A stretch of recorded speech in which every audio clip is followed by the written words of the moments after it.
You're listening to the Grassroots Church podcast. We're a Jesus-centered community in Thunder Bay, Ontario. You can learn how to participate more by going to our website at grassroots.church. Well, friends, we are in week 3 of this series on Revelation. And so far we barely have gotten into the text of Revelation itself. And by the way, this is not going to be a verse-by-verse exegesis of Revelation. If you haven't figured it out, that's not typically my style. But this won't be that. But I do hope that we actually have covered a fair bit of ground already in this series and just providing a little bit of the larger context of the book of Revelation, this book called the Apocalypse. The biggest revelation, of course, the biggest takeaway, hopefully, to date, is that the title of this book, as we mentioned last week, is the singular revelation. Correct? So we know this now. We have drilled this in our heads. It is not the revelations. Oh, I need to move this. How's that? Okay. It's not Revelations. We exhausted that last week. And now all of us know how to refer to this book without sounding like an amateur. Correct? Oh, man. I feel like I need to see you guys over here. Let me back up a little bit. I don't want to miss Carl's lovely face. But for real, last week we got into, oops, that's not there. Oops, that's not there. Wait, we're going the wrong way here, everyone. Oh, what's coming? I don't know. Last week we got into the two main genres of the writing. We called it apocalyptic and prophetic. And we looked at traits of both of these genres. And then we more or less kind of camped on the fact that the Hebrew prophets as a whole were somewhat prescriptive in their writing. In other words, they said that if you obeyed God, that if you practiced righteousness, that if you turned away from false idols, that if you took care of the widows and all that kind of stuff, if you're doing the right thing, then consequently God would bless your nation. He would bless the nation of Israel. And then, when that didn't necessarily pan out, the Israelites continued to find themselves under sort of the oppressive boot of the foreign nations around them, including Rome at the time of John's writing. Apocalyptic literature came out and actually kind of flipped this on its head and said, well, the truth is, being faithful to God is important and that matters, but instead of blessing right now, what you can actually expect is suffering and hardship. And your deliverance will come, it just won't come right now. And that's sort of the thrust of what all apocalyptic literature essentially assumes, that like faithfulness matters, and you are to be faithful to God and to the way of God. But because of that faithfulness, you will come up against the powers of empire.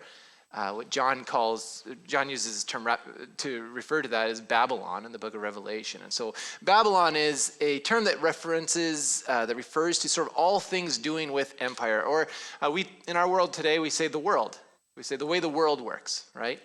And so John uses this term Babylon that would have been familiar to his audience. And so anytime you, as a follower of Jesus, and seek to live in the way of Jesus and with a value system that is essentially completely counter to the values of empire, you can expect that will not go over so well all the time. And 2,000 years of history has borne that out time and time again. So that's kind of what we talked about last week. This morning, before we get into the main meat of this message this morning, one perplexing question that warrants just a few minutes of our time is this. Not that. I didn't write it up there, but it's this. If Revelation is an unveiling, why does it insist on using so much confusing imagery and symbolism? Is this a question you've ever thought about? I know I have. Why doesn't John just sort of explicitly tell us or tell his audience what he wants to say? Why does he cloak it in all this like cryptic language? In other words, if Revelation pulls back the curtain, lifts the veil, why does it remain so mysterious to us? Why did it not just come out clearly say what you want to say, John? Have you ever wondered that? Yeah, I think it's natural to wonder that as you read this book. Like, come on, what are you doing? So I definitely have. And to answer that question, we kind of have to go back to sort of the apocalyptic genre itself. And we've talked a little bit about this in the first week, but we mentioned that there was this language game that was taking place between John and his audience, right? People spoke of beasts and dragons and grasshoppers and all these different things. And all of that had more or less an understanding already by the audience who received that. In the same way, and we said this, the same way that you and I might talk about, a quarrel between a beaver and an eagle, and we know that we're not talking about like a fight that took place at the zoo. We're talking about political tensions between America and Canada. And we don't have to spell that all out to understand that. We just kind of already know. So that's part of it. But there's a bigger reason as well, and it speaks to the brilliance of the author John, and his ability to use the apocalyptic genre in on itself. Jeremy Duncan, who his book, The Upside Down Apocalypse, is a book that is helping kind of guide this series in some ways. He uses this great example of comparing John to Picasso. Now, I'm not an art critique or an art historian or anything. I don't know much about art at all. It's kind of embarrassing. But I do remember, the few things I do know about Picasso, he had this sort of Cubism period. Everyone familiar with Picasso's Cubism? Before that, when Picasso first started out, he painted realism. And so he did, the guy was an accomplished artist. He was a good dude, like a good painter. And so this is Science and Charity, it's called. It was one of his earlier paintings. And it fit squarely within the realism style. But as World War I started coming up, Picasso began going in a very different direction in the name of trying to tap into the essence of the subjects that he was painting. And so with Cubism, Picasso shares sort of all the right features of his subjects, but they're presented from different angles, right? And this is an example here. So you can make out what he's doing, what he's saying, or what he's showing in his image. There's eyes and noses and sort of various body parts. But Duncan says it was as if they had been taken apart and then put back together in some bizarre and disorienting ways. So here's another one. And you can tell what it is, but it's weird. It's like, what is going on here? But for Picasso, presenting a subject on canvas as the same way in which our eyes could see it, so sort of like a carbon copy of it, presenting a carbon copy of a scene or of a person or whatever the subject might be, didn't actually show us the realness of that subject.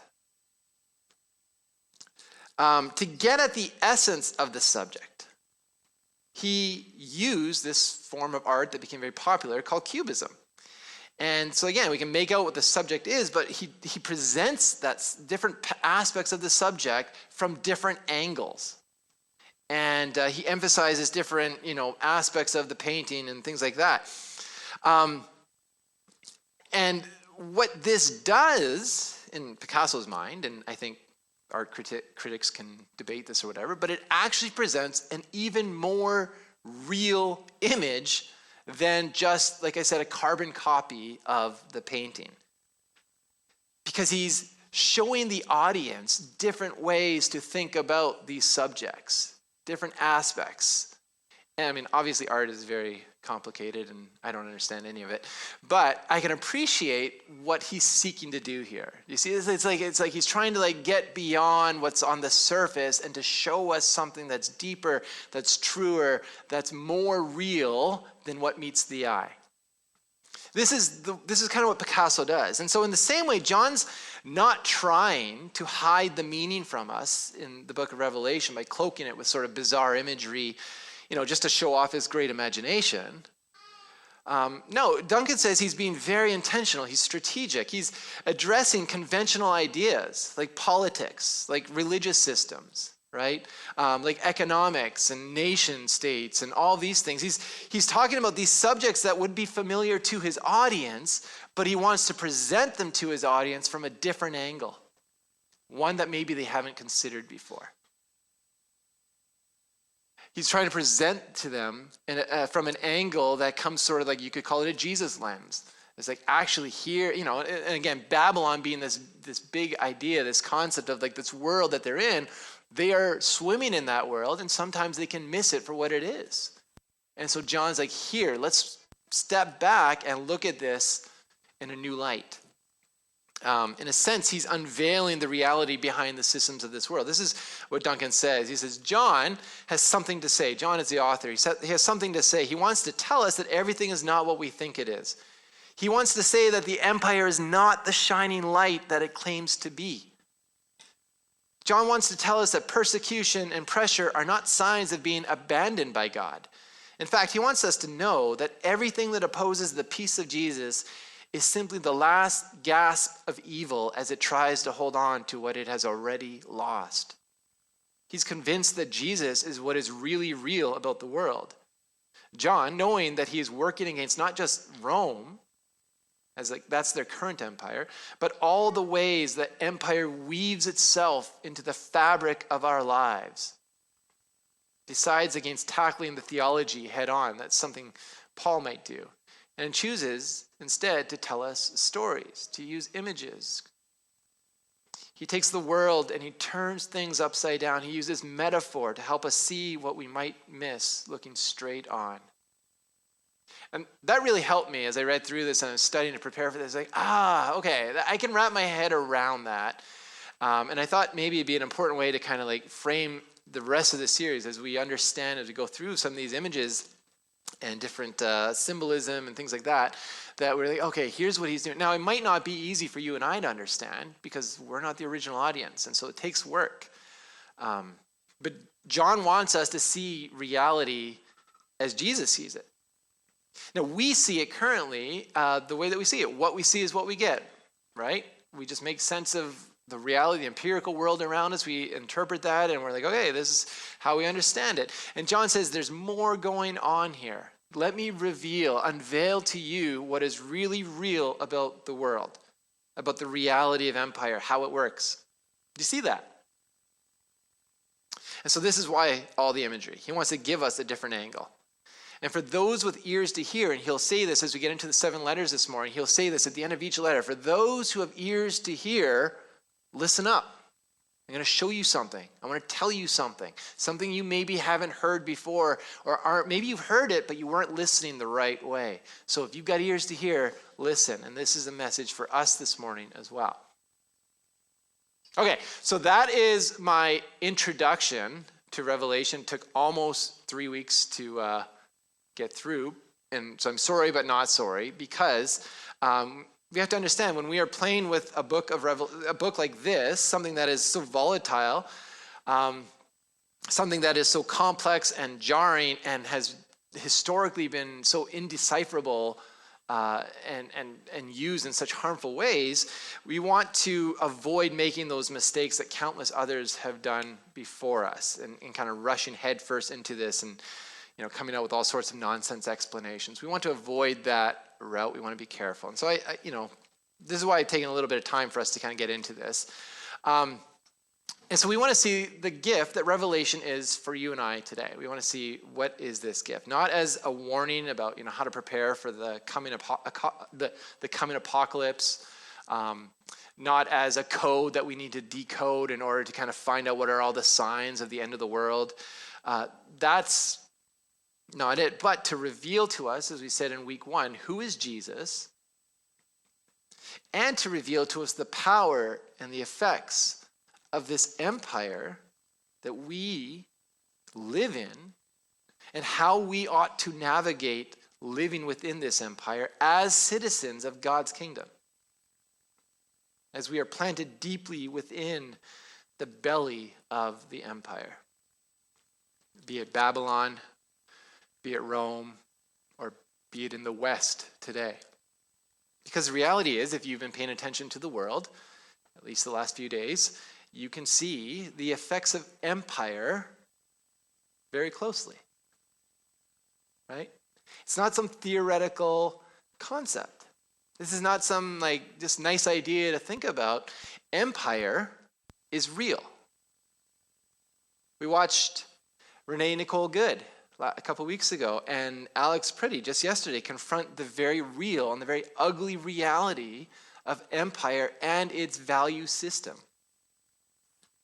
Right? And Revelation refuses to let us look at this as merely abstract or distant. It confronts us with its ugly and destructive tactics, and then it points us further to the Lamb who is already slain and who's already standing in victory on the throne, and who calls us not simply to escape empire, but how to live faithfully within empire. That's what this book is all about. That's what we're trying to get out of this. How do we do this, Jesus? Scott McKnight, a New Testament scholar many of us are familiar with, he says, for those of us who reside in Babylon, who reside in empire, and yet whose allegiance is to the Lamb, he has a term, and it's called dissidence. And a dissident is one who is opposed to the powers of the systems in which they reside. And he adds this, he says, a dissident is also a person of hope, someone who imagines a better future world and then begins to embody that world. It's someone who speaks to promote that better future vision and against what is wrong in this present reality. So I think we are a room full of dissidents. This is my hope. This is my prayer, that we are all dissidents right here.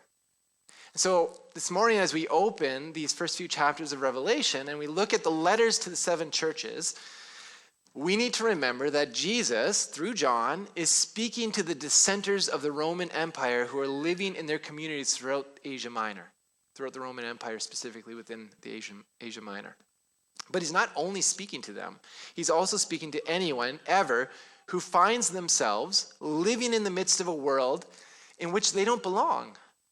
And hopefully this is the conviction of our hearts as well, right? We are citizens of a different kingdom, and we reside in this kingdom, and we have to figure out how to make sense of this. How do we live in this world? Live in a virtually opposite value system to the world that we reside in, right?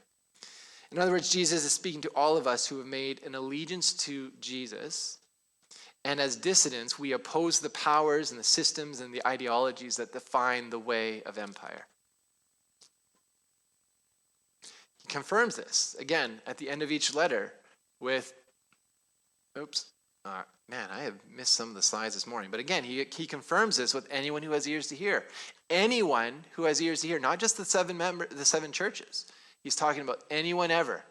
If you have ears to hear, pay attention. This is for you. And so that's us. And now, sometimes it can be a challenge to see the effects of Babylon for those of us who are in the midst of it. It's like a fish in water, says McKnight, and the way of Babylon is nearly invisible for the ones who are swimming in it.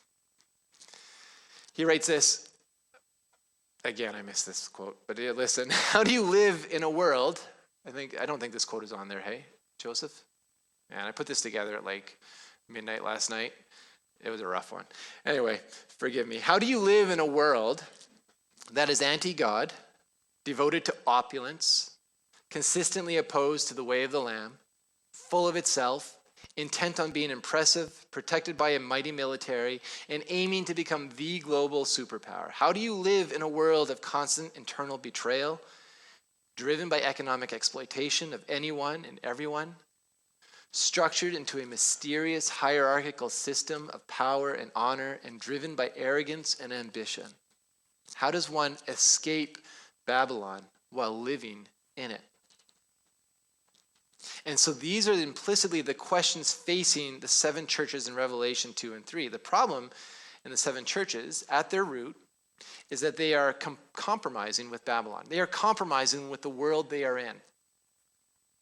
So for the sake of time, I'm not going to go through each of these letters, but we can get a pretty good idea of what Jesus thinks of these communities. There's 7 churches, and he has a critique for all of them, except for 2, Smyrna and Philadelphia. They get off the hook. They're doing a great job.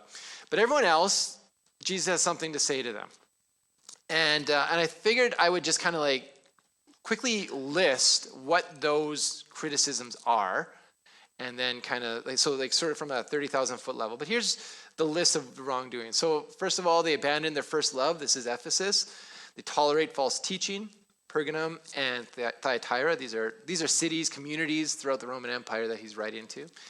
They compromise with idolatry, sexual immorality. They refuse to repent. Their reputation is for being alive, but they are spiritually dead. They have spiritual complacency. They have a lukewarm faith. They believe that they are self-sufficient. They have spiritual blindness. And finally, they think they are rich when they are actually quite poor, spiritually speaking. So each of these problems is what McKnight calls the manifestation of Babylon's presence in the communities of Jesus. Let me say that again. These problems, these sins reflect the manifestation of Babylon's presence in these communities of Jesus. And what's striking to me is that when you look at them sort of at this level, the thing that kind of stands out is that the strongest rebukes are about compromise. Now, I feel like when you look throughout history at the various empires, whether it's Greece or Rome or America in the West today, whatever, there are tried and true strategies that are employed by the empire in order to force compliance among the dissenters. One method is certainly fear, right? Using military strength. The military shows up at your door, forces you to comply. Persecution, violence, as we are seeing right now in the States. That's a big one. Other ways include economic pressure. So empire might restrict the jobs that you are able to get. They might restrict you from accessing markets and being able to purchase from markets. They might not allow you to own land. Things like that. That's one tactic. And they say, until you get on board with what we are doing, you can't do these things. Another one is just public shaming. That's a big tactic that's been used historically. There's lots of other sort of overt ways that empire forces its citizens to comply, or tries to. But one of the most underrated and successful methods, it seems, and we see this especially in the empire that we currently reside in, is simply comfort. Comforting the dissenters. The reasoning is that if we provide enough pleasure and assurance and ease of living, then perhaps we can satiate these troublesome rebel rousers and just cause them or allow them to kind of like just get comfortable and relax and not push back against the things we're trying to accomplish as an empire. Does that sound familiar? And this is certainly what is happening here in first century Roman Empire. This is New Testament scholars Howard Brooke and Greuther, and they say this: it was the seduction of the Roman Empire from within a context of relative comfort, rather than terrifying persecution, that more accurately describes the situation of the original audience of the book of Revelation. So we like to think it's martyrdom and, getting persecuted and like military coming into your house and dragging you onto the street. This is what's going to force compliance. But it's typically not quite as scary as that. It's actually just making us comfortable. All the tactics that empire have at its disposal, it chooses comfort as sort of the most effective. It ends up being comfort that is the most effective method at ensuring we capitulate. And this is troubling, but especially for Jesus following dissenters, because we are prone to want comfort as well, and yet we are called to something deeper. We are called to something that resists empire and its values. And what happens when we capitulate to empire is we begin to compromise. We become, a word that's used is lukewarm. And speaking of lukewarm, in the interest of time, I thought we would look just this morning at one letter And this will be the last letter in chapter 3 to the church of Laodicea. Because it seems to me that the things that Jesus calls them out on are some of the very things that he is calling the church in the West out on today. And so Laodicea, just as a little bit of background, has three main economic drivers. It has a medical school with a focus on ophthalmology, which is care of eyes. And this drew people in and dollars from around the empire. This background information is all relevant to this letter that we're going to read in a second. It has a banking sector that kept money flowing through the community, so folks had lots of wealth at their disposal. And it interestingly had a wool export industry. There was a particular black sheep in the region of Laodicea that locals figured out how to generate wealth off of, and they would, shear this black wool from these sheeps, and an entire fabric industry was created out of it. Oh, and one other thing, the city had no fresh water of its own. It was dependent on surrounding cities. And so it had two sources of water. One was this hot spring that came from a city called Hierapolis, and it was about 8 kilometers away, and it was pushed through these aqueducts like this. I think these were the very ones. It was pushed through these aqueducts and transferred to Laodicea. So that's important to know. So this mineral water you couldn't drink because it was super minerally, but it was used for wound care, it was used for healing, things like that. But they still needed drinking water. Fortunately, near Colossae, which was about 16 kilometers away in the other direction, there was a mountain that actually had snow and everything like this, which is hard to think of in this region, but apparently it had snow, and it produced very cold, fresh water. And so this is sort of what that river looks like. And so that water also was kind of trucked into Laodicea. And so this community was dependent on water sources outside of it, right? Hot water from the hot springs, and then super cold fresh water from Mount Cadmus, which is near Colossae. And you can imagine that by the time the water reaches this community, as it travels sort of through the hot Turkish temperatures, it would no longer be cold, and the hot water would probably have warmed up a little bit. You would call this lukewarm water. And I think this is the reference that we'll see here. So now, with that whole background, that sort of economic background, the situation with their water, let's read together Revelation chapter 3, 14 to 22, and we'll go through this fairly quickly here.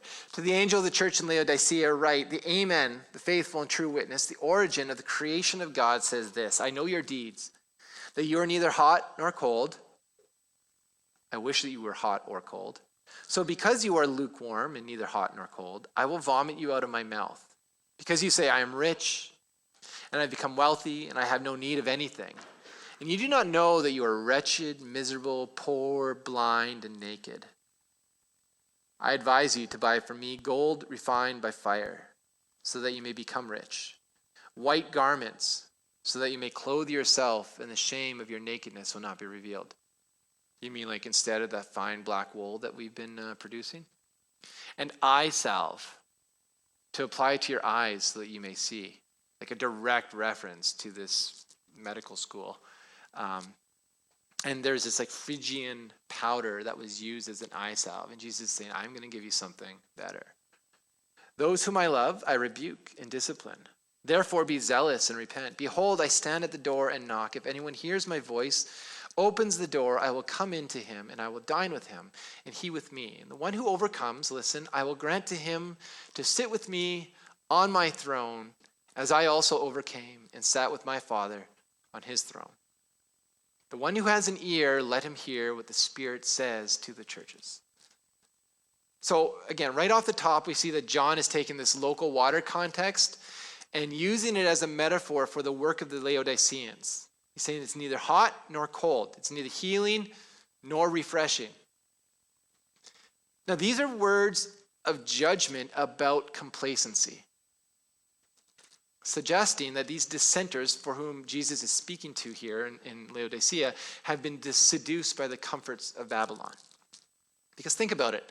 Through one lens, Laodiceans or Laodicea was thriving. It lacked nothing. Money was flowing, medicine was advanced, they were exporting fashions, they had systems and infrastructure, they had a good reputation in the larger Roman Empire. Things were going well from their perspective. But Jesus knows that these comforts that they took so much stock in would ultimately lead to death, not flourishing. And so this very strict warning comes from a place of love and a concern. He says essentially, wake up. You do not know that you are wretched, miserable, poor, blind, and naked. Like, these are strong words. And then he provides this sort of counter to what the empire is offering. So rather than the gold that they get through their banking systems, he says, buy gold from him. Rather than the black garments from their sheep, he says, wear white garments to hide the shame of your nakedness. And rather than rely on, Phrygian powder used in that ophthalmology school, he says, I'm going to offer you this sort of Jesus brand eye salve that will allow you to really see, to open your eyes. And what's he actually saying?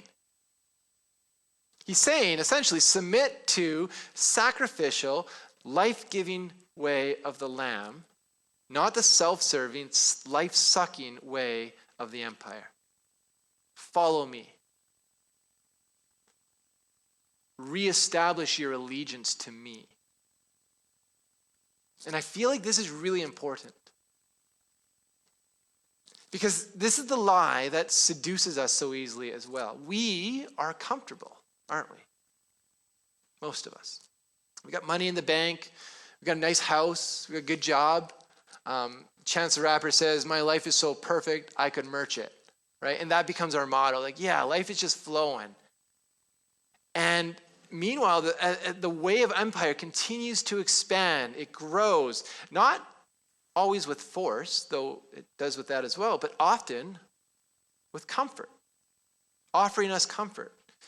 And so with that comfort comes this tendency to compromise, to capitulate, to become apathetic. And there's this inertia that, underlying this inertia says, if it doesn't affect me, it's not worth my time. I don't need to get involved with this.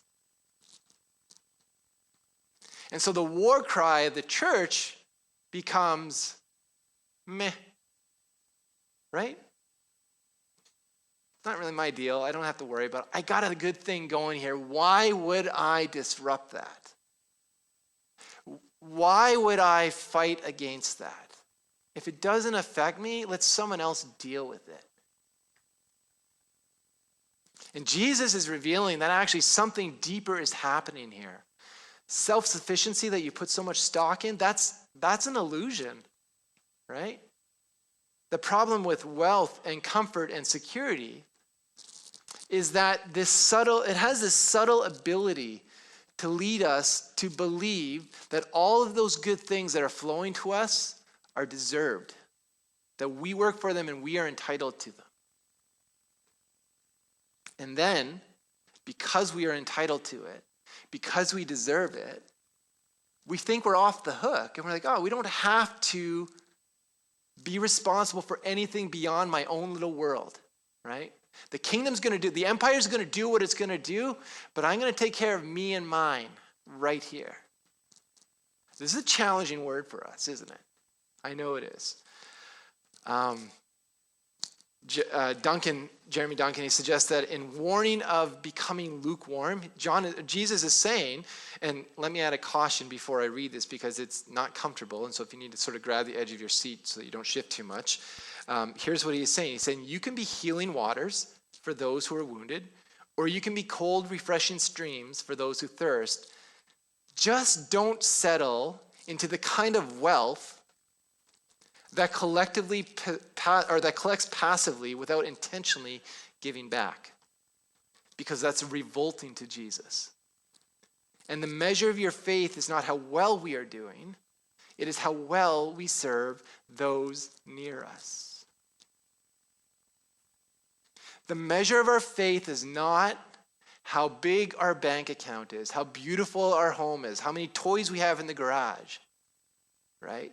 That is really, this is like theology, this is Jesus 101 here. That is not the end game. That is not the thing you and I are called to, and that Jesus will look at it at the end of the day and be like, yeah, you had a great bank account, you really succeeded. He doesn't give a rip about that. That is not his concern, and it's certainly not his heart. But how are you serving those around you in empire? How are you serving those who are suffering under the thumb of empire? How are you using the things you've been endowed with, the blessings you've been endowed with, to bring about healing and deliverance for those around you who are under the thumb of empire? That's what Jesus cares about. And so Duncan's not referring to bank account wealth or material possession, though of course it's that, it's all of that. I think he's referring to anything that leads to comfort and complacency and apathy. In other words, if our empire-defined successes are not causing us to turn around and to bring healing, to bring, pockets of heaven into the belly of the empire, wherever we might find ourselves, if we're not doing that, then you can be sure that you have been seduced by empire, that it has weaved into your life and it has control over you. That's what John is saying. That's what Jesus is saying to the church of Laodicea, and that's the message he's saying to you and I today as well.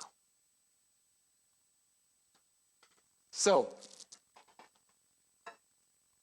here we are citizens of heaven, we are residents of Babylon, and we are dissenters of the Lamb. We belong to the Lamb. And so we are being asked to discern our allegiance this morning, because Babylon is still seducing us. Its claws are everywhere, right? In all different areas of our life, in our world. It still entices. It still coerces. Sometimes empire shows its teeth, and sometimes empire shows a pillow and says, get comfy, right? And both of these are dangerous. So Revelation is trying to wake us up.